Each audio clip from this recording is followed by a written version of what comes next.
De-Humping the Dowager. You'll need a large sock for this somatic flow. A boot or a wellie sock is best as it provides a bigger pad, which we're going to put in the centre of your back and lie on it. Too small a sock will be less effective. A rolled up towel will also work well. I'm calling this set of movements De-Humping the Dowager because we're working towards reducing the fatty deposit lump at the top of your neck as we age, which isn't an inevitable add-on, thankfully. Take a look at the diagram I'm holding now, and you'll see a slightly longer projection in the cervical spine at C7. The body starts to pad this area out when we are endlessly in forward head posture in order to protect the spine. Given how many hours we are spending in forward head posture, which is sometimes called tech head position or tech neck, just 15 minutes or so of the exact opposite will help you more than you realise. You can do it in bed, on the couch, or even in the car, so long as you have something for support behind your upper back or the bottom of your neck.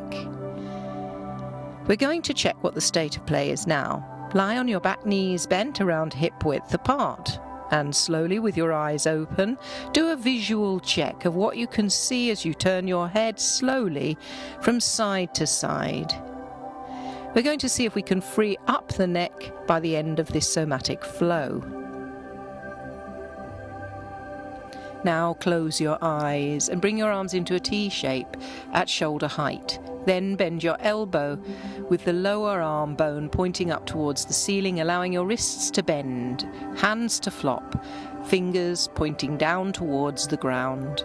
Inhale, and on the exhale take just your right arm and slowly roll the arm bone into an internal rotation, fingers travelling towards the ground, nearer the bottom of your feet, ending in an L shape. Inhale. Exhale and really notice just how it feels to have this arm bone in an internally rotated position. Inhale again, and on the exhale draw the back of the wrist up, rolling your arm bone in the opposite direction in the shoulder socket, floating it lightly. Once you get about halfway, draw the hand up and flop it backwards, and then send back the back of the wrist up towards your head. Now your arm is externally rotated. How comfortable is this compared to the internal rotation? Let's try that one more time with the same arm. So you're taking your right arm again and slowly rolling it back into the internally rotated position. Remembering that halfway through you're going to make a kink in your wrist and drop your fingers down towards the floor, trying to roll this arm bone very smoothly in its socket until the hand lands in an L shape, fingers facing toward your feet. Inhale, and on the exhale, send it back towards your head, stopping halfway to draw the hand up and flop it backwards. Notice the difference between comfort levels of internal and external rotation in your shoulders today. Now inhale, bring the arm up so the lower arm bone is pointing to the sky, wrist floppy.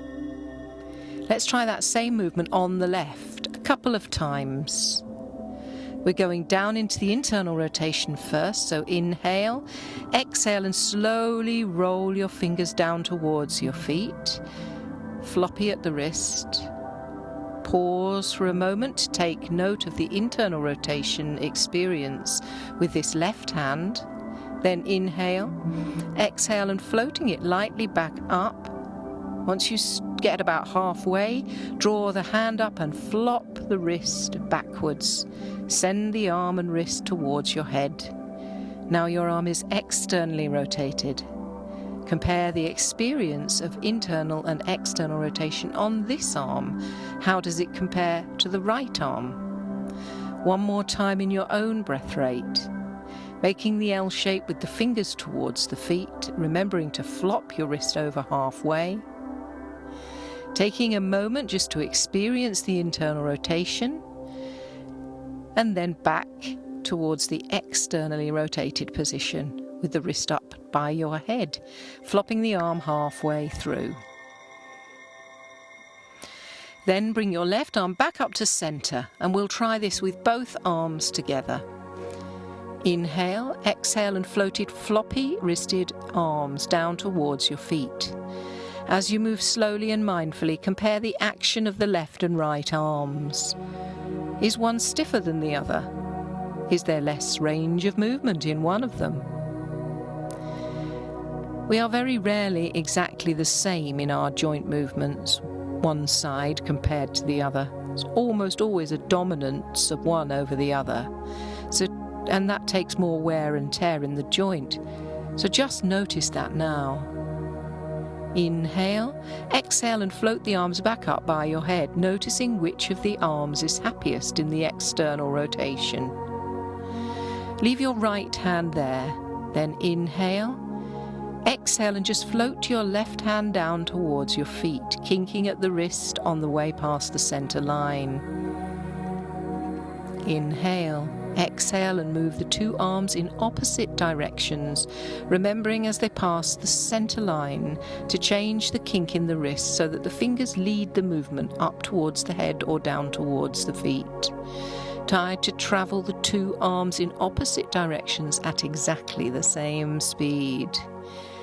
In your own breath rate now, repeat that 2 more times.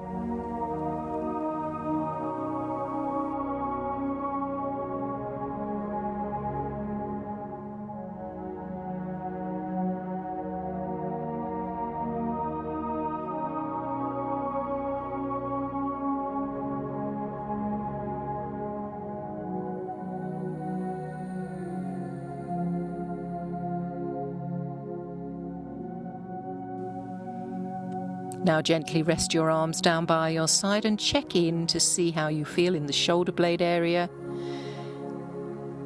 and how open your chest feels, how flat are your shoulder blades to the ground.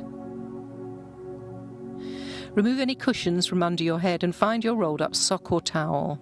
Wriggle it underneath the base of your neck where it starts to round forward.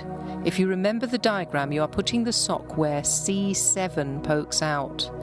Not as low as between your shoulder blades, not as high up that we could see it sticking out. It's easiest to put the pad on the floor and roll onto it. Wriggle until it's in the right position.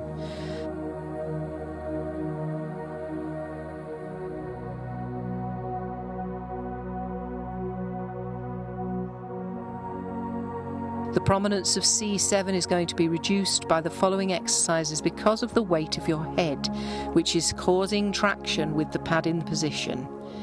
And you may be aware of all sorts of areas pulling right now. By the time we take the pad out, your upper back will be a lot flatter to the ground as a result of your posture being much improved. Inhale. Exhale and side bend your neck to the right and tuck your chin in. Notice how that feels. Hold it there. Inhale, exhale and come back up to center. If that was a terrific strain for you, do put your pillow back if you need to. It will improve in time. The more you do this, more likely it is you'll be able to get your pillow away from the back of your head as your upper back flattens and your posture is corrected. Inhale, exhale and side bend to the left, squeezing the chin in or back if you like. Notice how this feels compared to the right side bend. Then inhale, exhale and bring your head back to center. You can do these movements in a high-backed chair or even keep a sock in the car and do these exercises while you're stopped at the traffic lights. You're just doing a chin tuck but with the pad in place. Inhale, exhale and tuck the chin in, feeling the pressure on the back of your head. How far down your back can you feel the work going on? Hold it there. Inhale. Exhale and release your head back to its more natural position. We're going to repeat this straight chin tuck 10 more times. Ideally, you do these sets of 10 as many times in the day that you can manage, especially if you do have the beginnings of a dowager's hump like me. Inhale, exhale and tuck the chin in. feeling the pressure at the back of your head. How far down your back can you feel that work going on? Hold it. Inhale. Exhale and release your head back into its more natural position. This is time number 3. Inhale. Exhale and tuck the chin in, feeling the pressure on the back of your neck and to the back of your head. How far down your back is that work going on? Hold it. Inhale. Exhale and release into a more natural position. Time number 4. Inhale. Exhale, tuck chin in and hold. Inhale, exhale and release your head back to neutral. Halfway through, inhale. Exhale, push the chin back like you're pushing a book into a bookcase. Feel the length coming not just up into the back of your neck, but all the way down your upper back. Inhale, exhale and release. If at any point this is getting too tiring, take a break or put a pillow underneath your head. Inhale, exhale and tuck the chin in. Hold it. Inhale, exhale and release your head back into its more natural position. Inhale, exhale, tuck chin in. Inhale, exhale and release. 2 more times. Inhale, exhale and tuck chin in. Inhale, exhale and release. 1 more time in your own breath rate.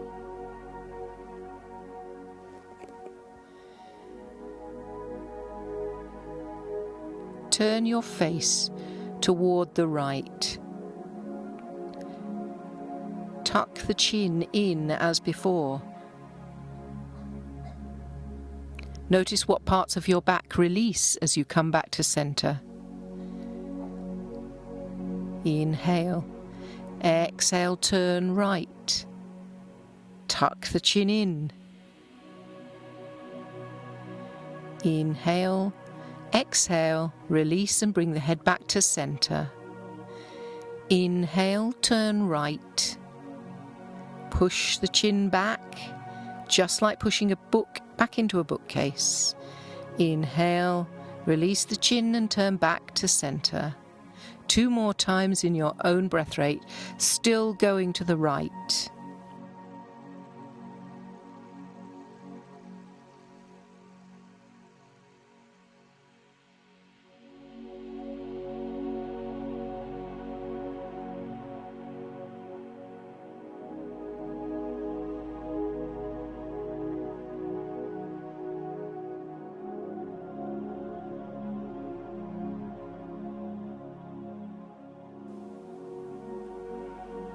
After your last time, we're going to do exactly the same thing by turning the head to the left. Inhale, turn to face the left. Gently press the chin backwards. Hold. Inhale. Exhale, release the chin back to a normal position and return the head back to center. Once more, inhale. Exhale, turn left. Tuck the chin in. Head comes back to center.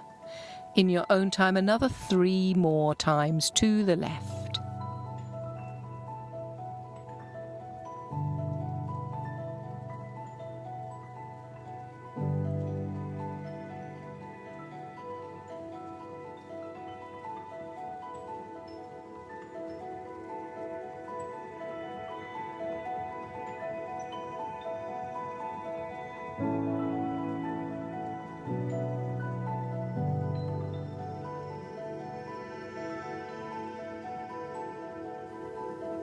When you've completed that a total of 5 times, gently roll onto your side and push the sock out from underneath you.